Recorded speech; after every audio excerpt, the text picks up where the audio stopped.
kumaning ato sa Jerusalem. Kumaning balik na po siya sa Cana.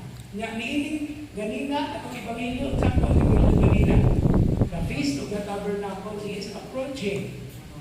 He does not want to go there, but he was in hiding. But like his friends, he went in hiding. But later on, Jesus was preaching in the temple.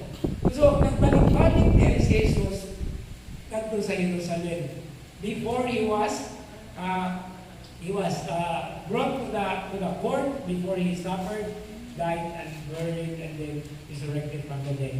So lahi ito ang bulong sa Pangilyo ni San Juan. So kinig mo ang reference sa verses 1 and 2 sa atong Gospel of Domingo.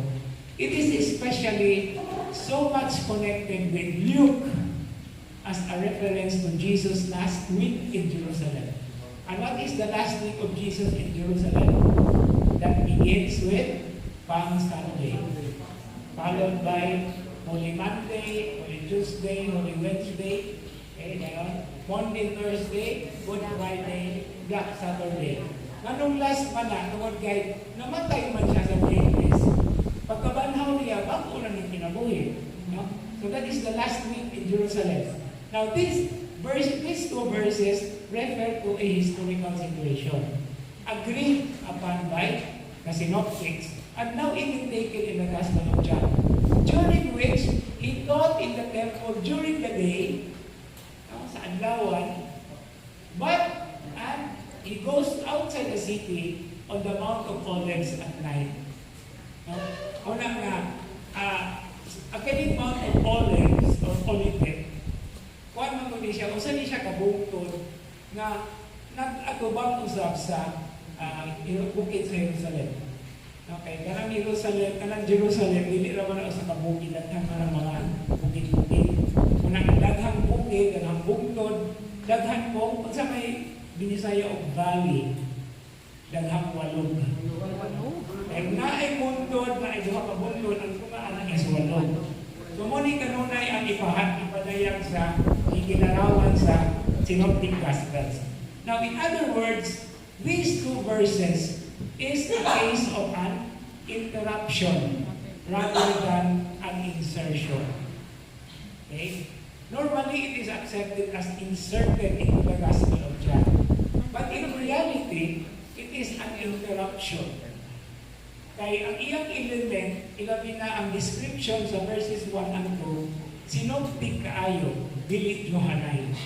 But anyway, the most beautiful thing is, ganong naabot diha sa Ebanghelyo ni San Juan.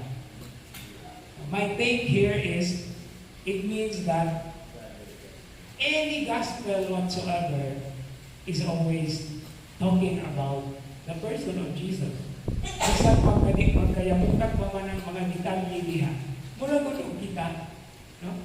Nadaghan kayo kang nabasa na, usahay, dili ta makasigurado kung di dapat na putlo, di dapat na nakuha. Basta kay nakita po na ni Jesus, that's the safest answer. No? Sometimes we cannot say, which gospel is that? Hindi naman ko makahinong eh. Pero, nakita po ganyan, nabasahan mo rin ako. Muna siya, no? Pero muna siya, punto diha. Gihatagan tao ko sa kanindot kaayo nga hagin na as we continue to read this, we are not reading anything outside the context of the good news. After all, it is about Jesus. Anyway, no? So, even if mas identified siya kaayo sa Ebanghelyo sa Lucas, pero ang ikaduhang rason niya is, historically speaking, St. Luke's Gospel and St. John's Gospel were written almost contemporaneously.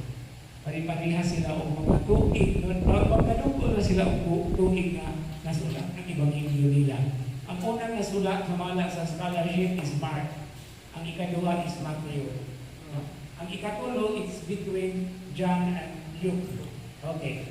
So, muna ito lang. And the influence of the Christ event is very strong. Okay? Mahitungod ba ang Jesus? Naon niya nindot kayo na point of reflection at the end of our discussion tonight. Okay? Abangan. Okay?